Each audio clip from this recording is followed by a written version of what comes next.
भारत की सरजमी कई युद्धों की गवाह रही। एक से बढ़कर एक भीषण युद्ध हुए। पानीपत का युद्ध, बक्सर का युद्ध, हल्दी घाटी का युद्ध। इन युद्धों के परिणामों ने भारतीय इतिहास को कई सिलवटें दे दी। हालांकि वो युद्ध जो भारतीय इतिहास का पन्ना पलट गया, उस जमीन के बजाय पानी पर लड़ा गया। एक ऐसा युद्ध जो शुरू कारोबार के लिए हुआ था, लेकिन फिर बदले की लड़ाई बना। एक पिता के लिए अपने बेटे की मौत का बदला, जिसके लिए उसने अपने राजा से भी बगावत करी। एक ऐसा युद्ध जिसमें एक तरफ 5 सल्तनतें थीं और दूसरी तरफ पुर्तगाल। हम बात कर रहे हैं दीव के युद्ध की। ये युद्ध लड़ा गया था आज के रोज यानी 3 फरवरी को। साल था 1509, जिसमें एक तरफ था पुर्तगाल और दूसरी तरफ ओटोमन साम्राज्य, वेनिस, मामलुक, गुजरात और कालीकट की संयुक्त सेनाएं। क्यों लड़ा गया यह युद्ध, युद्ध का परिणाम क्या हुआ और क्यों इस युद्ध को इतिहास के 6 सबसे महत्वपूर्ण युद्धों में गिना जाए, जानेंगे आज के एपिसोड में। नमस्कार, मेरा नाम है निखिल और आप देख रहे हैं भारत के ऐतिहासिक किस्सों कहानियों से जुड़ा हमारा रोजाना का कार्यक्रम तारीख।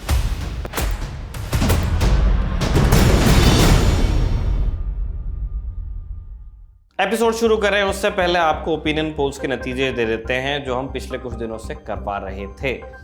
हमारे ओपिनियन पार्टनर प्रोबो ने करवाए थे पोल। सवाल था कि टैक्स व्यवस्था के तहत टैक्स रेट बदला जाएगा क्या। इस सवाल के जवाब में 75% लोगों का कहना था कि हाँ ऐसा होगा, वहीं 25% लोगों का मानना था कि ऐसा नहीं होगा। तो उन 75% लोगों को हार्दिक बधाई, क्योंकि 1 फरवरी का बजट में उनका अंदाजा सही निकल गया।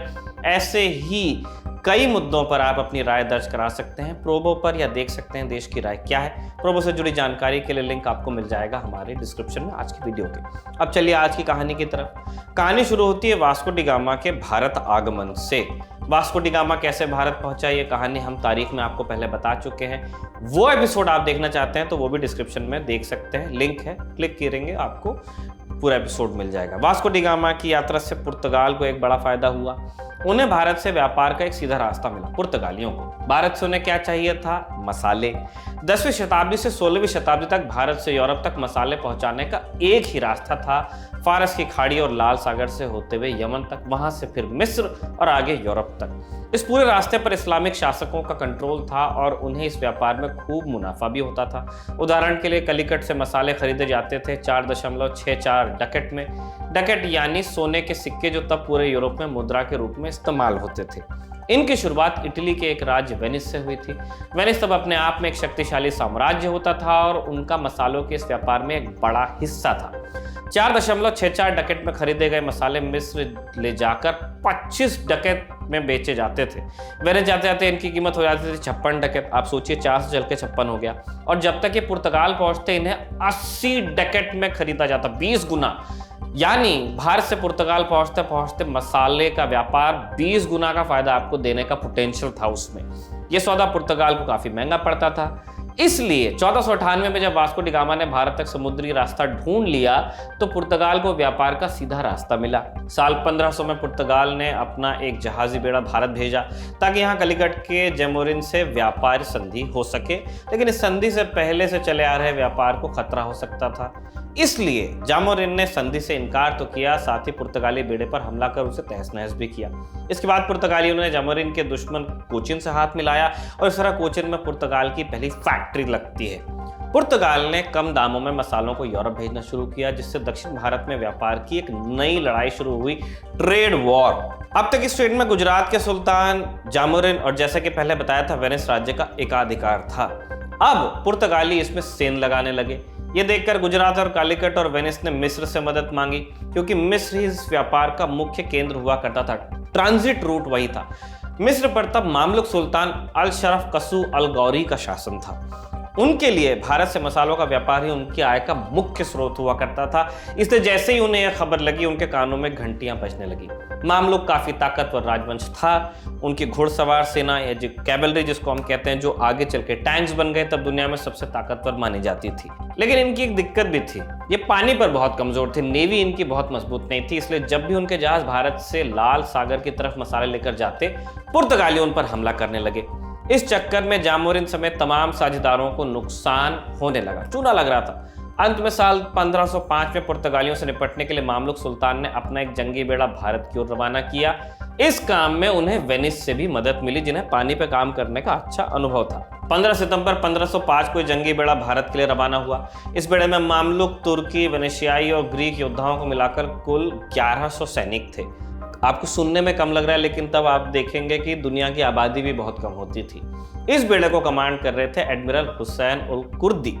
ये बेड़ा 2 साल के लंबे इंतजार के बाद 1507 में भारत पहुंच पाया। यहाँ आकर हुसैन अल कुर्दी ने गुजरात के मुजफ्फरीद सुल्तान महमूद बेगड़ा से मुलाकात की। उन्होंने अल कुर्दी को दीव भेज दिया। दीव के गवर्नर का नाम था मलिक अय्याज। मलिक अय्याज एक गुलाम था जिसने तरक्की करते हुए दीव के गवर्नर का पद हासिल किया और इसे व्यापार का एक बड़ा बंदरगाह बनाया। अल कुर्दी ने मलिक अय्याज से मुलाकात कर उसे पुर्तगालियों के साथ युद्ध में शामिल होने के लिए मना लिया। हालांकि मलिक अय्याज पुर्तगालियों से बेवजह पंगा ले लेना चाहता था, लेकिन दीव तक गुजरात सल्तनत के अधीन था, इसलिए उसे आधे अधूरे मन से हुसैन अल कुर्दी की बात माननी पड़ गई। मार्च 1508 में गुजरात और मामलुक के जंगी बेड़े ने मिलकर पुर्तगालियों पर हमला बोला। महाराष्ट्र में चौल के तट के पास ये लड़ाई हुई, जिसमें मामलुक बेड़े ने पुर्तगाल के एक बड़े जहाज को डुबो दिया। साथ ही उन्हें भी काफी नुकसान हुआ और उन्हें वापस दीव की ओर लौटना पड़ा। इस युद्ध में पुर्तगाल को कोई बहुत बड़ा नुकसान नहीं हुआ था, लेकिन फिर एक शख्स की मौत ने इस लड़ाई को व्यापारिक लड़ाई से व्यक्तिगत लड़ाई में बदल दिया। बात यह थी कि चौल की लड़ाई में जिस शख्स की मौत हुई थी उसका नाम था लोरेंको डी अल्मेडा। ये कौन था? लोरेंको डी अल्मेडा भारत में पुर्तगाल के viceroy Dom Francis de Almeida का बेटा था। वायसरॉय अपने बेटे की मौत से बौखला गया। उसने बदले की प्रतिज्ञा लेते हुए ऐलान किया कि जिसने मुर्गी के चूजे को खाया है उसे मुर्गी को भी खाना होगा या फिर उसका दाम चुकाना होगा। व्यापार पर कब्जे के लिए शुरू हुई लड़ाई अब बदले की लड़ाई में बदल गई। इस बीच पुर्तगाल ने फ्रांसिस्को डी अल्मेडा को वापस बुलाने की भी कोशिश की और अपना एक नया वायसरॉय भारत भेजा, लेकिन फ्रांसिस्को ने अपना पद छोड़ने से इनकार कर दिया। वो किसी भी हालत में अपने बेटे की मौत का बदला लेना ही चाहता था। कैसे लिया गया बदला, अब ये सुनिए। 9 दिसंबर 1508 के रोज फ्रांसिस्को ने एक जंगी बेड़ा तैयार कर दीव की ओर रवाना किया। दीव पहुंचने से पहले उन्होंने कोंकण में दाभोल बंदरगाह पर हमला किया। दाभोल तब बीजापुर सल्तनत के कंट्रोल में हुआ करता था। इसके बावजूद कोई परवाह न करते हुए फ्रांसिस्को ने इस बंदरगाह को नेस्त नाबूद कर दिया। यह हमला इतना भीषण था कि बंदरगाह के लोग इन्हें सारे कुत्ते भी मार दिए गए। इसके बाद फ्रांसिस्को ने चौल और माहिम के बंदरगाह पर हमला किया। यहाँ भी वही हश्र हुआ जैसा दाभोल का हुआ था। जब इस मारकाट की खबर दीव के गवर्नर मलिक अय्याज तक पहुंची, उसने फ्रांसिस्को का गुस्सा शांत करने के लिए उससे एक खत भेजा, तो माफी का खत था। इसके जवाब में फ्रांसिस्को ने लिखा, मैं यानी वायसरॉय तुम्हें यानी मलिक अय्याज को वादा करता हूं कि अपने लड़ाकों के साथ तुम्हारे शहर में घुसूंगा और जिन लोगों ने मेरे बेटे की हत्या की है और जिन्होंने इस काम में उसकी मदद की है उन सभी से मौत का बदला लूंगा। अगर मैं ऐसा नहीं करता तो तुम्हें और तुम्हारे शहर को पूरी तरह बर्बाद कर दूंगा। अब मलिक अय्याज के लिए बड़ी पशोपेश की स्थिति हो गई। अगर वो हुसैन अल कुर्दी का साथ देता तो पुर्तगाली उसे छोड़ते नहीं, और अगर वो हुसैन का साथ न देता तो गुजरात के सुल्तान के गुस्से का सामना करना पड़ता। दोनों ही चीजें महंगी पड़ सकती है ना। यही हालत हुसैन अल कुर्दी की थी। वो खाली हाथ मिस्र नहीं लौट सकता था। अंत में दोनों ने फैसला किया कि वो मिलकर पुर्तगाली हमले का सामना करेंगे। दोनों ने युद्ध की तैयारी शुरू की। जंगी बेड़े को मजबूती देने के लिए कलिकट से करीब 150 जंगी जहाज मंगवाए गए। 2 फरवरी 1509 को पुर्तगाली बेड़ा दीव पहुंच भी गया। दीव की तरफ से कमान संभाल रखी थी मामलुक एडमिरल हुसैन अल कुर्दी ने। नक्शा देखेंगे तो आपको दीव और मुख्य भूभाग के बीच एक वाटर चैनल दिखता है। कुर्दी को लगा कि अगर वो अपने जहाज़ों को इस चैनल में डिफेंसिव फॉर्मेशन में तैनात कर दें तो पुर्तगालियों का बेहतर सामना कर पाएंगे। ये उनके लिए साबित हुई एक बड़ी गलती। सुबह 11 बजे लड़ाई शुरू हुई। पुर्तगाली बेड़े की तरफ से कुर्दी के जहाज़ों पर गोले दागे गए।